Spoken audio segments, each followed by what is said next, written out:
Hello everybody, I hope that आप सब अच्छे होंगे। मैंने ये एक सीरीज स्टार्ट करी है कुछ रेगुलरली यूज्ड फ्रेजेस की। अगर आप इंग्लिश बोलना सीख रहे हैं तो आप इन फ्रेजेस को प्रैक्टिस कर सकते हैं। ये बहुत ही रेगुलरली यूज्ड फ्रेजेस हैं। तो इस सीरीज में फर्स्ट वीडियो जो मैं रिकॉर्ड करने जा रही हूँ वो घर घर में जो हम बातें करते हैं, जो हम अपनी फैमिली से बात कर सकते हैं, जो हमारे पेरेंट्स हमें बोलते हैं, हम किसी को बोलते हैं, तो ये वो वाले सारे सेंटेंसेस हैं। So let's get started. First is house hold chores. घर में कैसे काम हम करते हैं, क्या काम करने के लिए क्या बोलते हैं। बहुत सारे सेंटेंसेस नहीं है, बट कुछ ऐसे सेंटेंसेस हैं जिनमें हम कभी कभी अटक सकते हैं। First is house hold chores, घर में घर के काम काज। वेरी फर्स्ट सेंटेंस इज कपड़े अलमारी में ठीक से तह करके रख दो। ठीक से तह करके रख दो अलमीरा में। सो फोल्ड द क्लोथ्स प्रॉपरली, ठीक से properly. Fold the clothes properly and stack them into the cupboard. Stack them means एक के ऊपर एक जब आप कोई चीज रखते हैं उसे बोलते हैं stacking. So fold the clothes properly, तह कर दो, fold the clothes properly and stack them into cupboard. Stack कर दो, cupboard में अच्छे से रख दो. Let's see the next sentence. कमरे से जाते हुए पंखा बंद कर दिया करो। बहुत आदत होती है हम सबको, बस उठ के भाग जाते हैं, पंखा बंद भी करना होता है। अगर आप किसी को ये कहना चाहते हैं तो हम इंग्लिश में उसे कैसे कहेंगे? Switch off the fan when you leave the room. जब आप जाते हैं, छोड़ के जाते हैं रूम को, रूम से बाहर जाते हैं। Switch off the fan when you leave the room. Next sentence. कितनी गंदगी फैला दी है कमरे में। ये कैसे बोलेंगे आप? कितनी गंदगी फैला दी है। So what a mess. Mess means गंदगी, डिसऑर्गेनाइज्ड, इधर पड़ी ये चीज, उधर पड़ी ये चीज। So what a mess you have made in the room. कमरे में, in the room. What a mess you have made in the room. Next sentence would be इतना आलस मत करो, थोड़ा मदद भी करो। सो इतना आलस मत करो, थोड़ा मदद भी करो। Don't be so lazy. आलस मत करो. Don't be so lazy. At least help a little. थोड़ा, a little. Help भी करो, मदद भी करो. Don't be so lazy. At least help a little. Next sentence. अब हम देखेंगे कि हम किचन में कैसे सेंटेंसेस यूज कर सकते हैं, कैसे फ्रेजेस यूज कर सकते हैं किचन और ईटिंग के लिए। सो फर्स्ट सेंटेंस इज खाना ठंडा हो जाएगा, जल्दी आकर खा लो। फूड विल गेट कोल्ड, ठंडा हो जाएगा। Food will get cold, come and eat quickly. Come and eat quickly, आओ और जल्दी से खा लो। खाना ठंडा हो जाएगा, come and eat quickly. The food will get cold, come and eat quickly. So this was the sentence. Let's go to the next one. मैंने तुम्हारे लिए खास तुम्हारी पसंद का खाना बनाया है। खास especially और specially. So I have specially or especially cooked your favorite dish. तुम्हारी पसंद का खाना बनाया है, your favorite dish. I have specially cooked your favorite dish. Now next one is बर्तन सिंक में डाल दो, मैं धो दूंगी। बर्तन सिंक में डाल दो। Put the dishes into the sink or in the sink. Put the dishes in the sink. I will wash them. I will का contraction मैंने यहाँ यूज किया है, I'll wash them. I'll. So put the dishes in the sink. I'll wash them.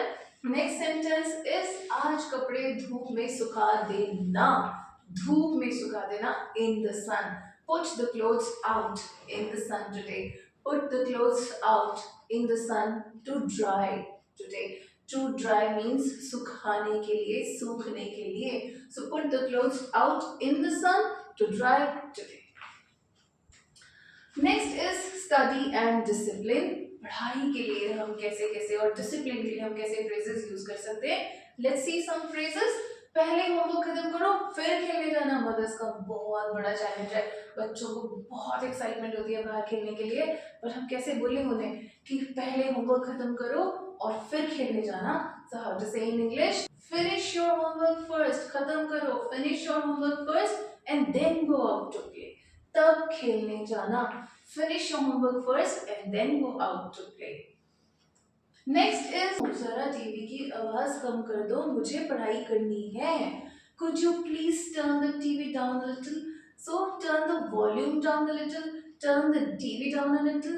दोनों ठीक है, आप कोई भी यूज कर सकते हैं. So could you please turn the volume or TV down a little? I have to study or I need to study. So need to here is not जरूरी नहीं है कि मुझे पढ़ने की जरूरत है, it's मुझे पढ़ाई करनी है. Have to का थोड़ा सा formal need to होता है. So could you please turn the TV down a little? I have to study or I need to study. Next is अगर अब नहीं उठे तो स्कूल के लिए देर हो जाएगी. Discipline. We have to wake up on time every day. So अगर हम नहीं उठते तो ऑब्वियसली हमारे पेरेंट्स हमें ऐसे बोलेंगे कि आपको अपने सिबलिंग्स को ऐसा बोलना और अपने फ्रेंड्स को ऐसा बोलना. तो इंग्लिश में कैसे बोलेंगे? If you do not get up now, अगर तुम अभी नहीं उठे, if you don't get up now you will be late for school. Late हो जाओगे, you will be late for school. So यहाँ पे भी मैंने कॉन्ट्रैक्शन यूज किया है. यू विल की जगह मैं बोल सकती हूँ you will be late for school. Next is थोड़ी देर टीवी देखने दो फिर मैं पढ़ लूंगी. सो बच्चों को अगेन खेलने के साथ साथ टीवी देखने की बहुत एक्साइटमेंट होती है. सो मुझे थोड़ा सा देर टीवी देखने दो फिर मैं पढ़ लूंगी. Late me watch TV. Let me, मुझे देखने दो, कुछ करने दो के लिए लेट लगाते हैं. So let me watch the TV for a while, कुछ देर के लिए. For a while, then I will study, फिर मैं स्टडी करूंगी. और आई विल स्टडी देन, फिर मैं स्टडी करूंगी. So let me watch the TV for a while, then I will study. Next is habits and annoyances. Annoyances means जिन चीजों से हम परेशान हो जाते हैं, चिढ़ जाते हैं, खिंच जाते हैं, right. So those are annoyances. So देखते हैं कि हैबिट्स एंड अनॉयंसेस के लिए आप कौन से सेंटेंसेस और फ्रेजेस रेगुलरली यूज कर सकते हैं. और ये सिर्फ मैं फिर से रिपीट कर रही हूँ वीडियो के बीच में कि ये नॉर्मल बहुत ही स्टार्टिंग वाले सेंटेंसेस और फ्रेजेस नहीं है. ये वो वाले फ्रेजेस हैं जहाँ पे हम कभी कभी अटक सकते हैं. Alright. So not very difficult, not very easy. They are like intermediate, बीच के डिफिकल्टी लेवल इनका मीडियम है. ओके. तो हमेशा फोन में ही लगे रहते हो. कितनी देर हम फोन यूज करते हैं? 2 घंटे 3 घंटे. अगर हम करते हैं तो हम ये डिजर्व करते हैं कि कोई हमें ये बोले कि तुम हमेशा अपने फोन में लगे रहते हो. How to say that in English? You always glued to your phone. लगे रहते हो, चिपके रहते हो. You always glued to your phone. TV के लिए भी आप ग्लूड टू टीवी बोल सकते हैं. ओके. सो टीवी, टेलीविजन आपकी मर्जी है, आपको शॉर्ट में बोलना है, आपको लॉन्ग में बोलना है. So glued to television or glued to your phone. You're always glued to your phone. Let's see the next one. इतनी देर तक कौन फोन पर बात करता है? 2 घंटे 3 घंटे. इतनी देर तक कौन फोन पे बात करता है? Who talks on phone for such a long time? Who talks? कौन बात करता है? Who talks on phone for such a long time?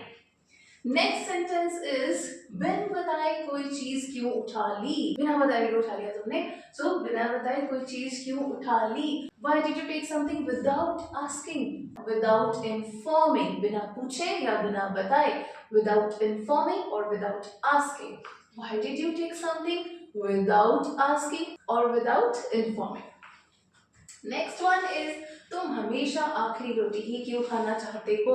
कुछ लोगों को सबसे पहली और कुछ लोगों को बीच वाली, कुछ लोगों को लास्ट वाली रोटी खाने का शौक होता है. So why do you always want to take the last piece of bread. So chapati, paratha, naan, इन सबको बोला जाता है इंडियन ब्रेड्स.